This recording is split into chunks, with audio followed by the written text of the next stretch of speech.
Manchester സിറ്റിയുടെ super താരവും ലോകകപ്പ് ഗോൾഡൻ ബോൾ ജേതാവുമായ റോഡ്രിയെ സ്വന്തമാക്കിയ ആവേശത്തിലാണ് ബാഴ്സലോണ ആരാധകർ.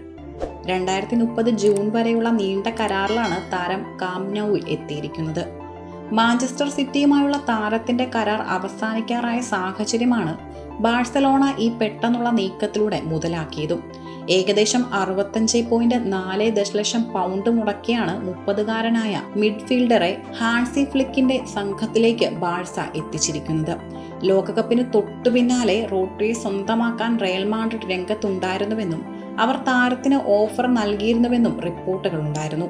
എന്നാൽ ബാഴ്സലോണ രംഗപ്രവേശനം ചെയ്തതോടെ റോഡ്രി അവർക്ക് മുൻഗണന നൽകുകയായിരുന്നു. ബാഴ്സ ഈ കരാർ തട്ടിയെടുത്തുവെന്ന തരത്തിൽ വലിയ ചർച്ചകൾ ഉയർന്നിരുന്നുവെങ്കിലും അങ്ങനെയില്ലെന്നാണ് ബാഴ്സലോണ സ്പോർട്ടിംഗ് ഡയറക്ടർ ഡെക്കോ വ്യക്തമാക്കിയത്. ഞങ്ങൾ അദ്ദേഹത്തെ മാഡ്രിഡിൽ നിന്ന് തട്ടിയെടുത്തതല്ല എന്ന് ബാഴ്സ യൂണിവേഴ്സൽ ഉദ്ധരിച്ച് ഡെക്കോ വ്യക്തമാക്കി.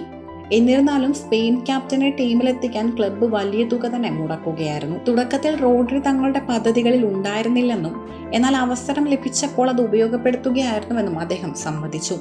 ഞങ്ങൾക്ക് സന്തോഷമുണ്ട്. അദ്ദേഹത്തെ സൈൻ ചെയ്യുന്നതിന് മുൻപ് ഞങ്ങൾ കാര്യങ്ങളെക്കുറിച്ച് ദീർഘമായി ചർച്ച ചെയ്തിരുന്നു. ആദ്യഘട്ടത്തിൽ ഇത് ഞങ്ങളുടെ പ്ലാനിൽ ഉണ്ടായിരുന്നില്ല, എന്നാൽ ഇതൊരു മികച്ച അവസരമാണെന്ന് ഞങ്ങൾ മനസ്സിലാക്കുകയായിരുന്നു. ഇത് ടീമിന്റെ പ്രകടനം ഗണ്യമായി മെച്ചപ്പെടുത്തും, അദ്ദേഹം തുറന്നു പറഞ്ഞു. അതേസമയം ബാഴ്സയുടെ അടുത്ത നീക്കത്തെക്കുറിച്ചുള്ള ചർച്ചകളും ഇപ്പോൾ സജീവമായി നടക്കുന്നുണ്ട്. സമ്മർ ട്രാൻസ്ഫർ വിൻഡോയിൽ റോബർട്ട് ലെവൻഡോസ്കിയും ഫെറാൻ ടോറസും ക്ലബ് വിട്ടുപോയിരുന്നു. അതിനാൽ വിൻഡോ അടയ്ക്കുന്നതിന് മുൻപ് മുന്നേറ്റ നിരയിലേക്ക് മറ്റൊരു പ്രധാന താരത്തെ കൂടി എത്തിക്കാനുള്ള നിർണായക നീക്കങ്ങൾ നടത്തുമെന്ന് ഡെക്കോ സൂചിപ്പിച്ചിട്ടുണ്ട്. റോഡ്രിയുടെ വരവോടെ കൂടുതൽ കരുത്താർജിച്ച ബാഴ്സലോണ വരാനിരിക്കുന്ന മത്സരങ്ങളിൽ തങ്ങളുടെ പ്രതാപം തിരിച്ചുപിടിക്കാനുള്ള തയ്യാറെടുപ്പിലാണ്.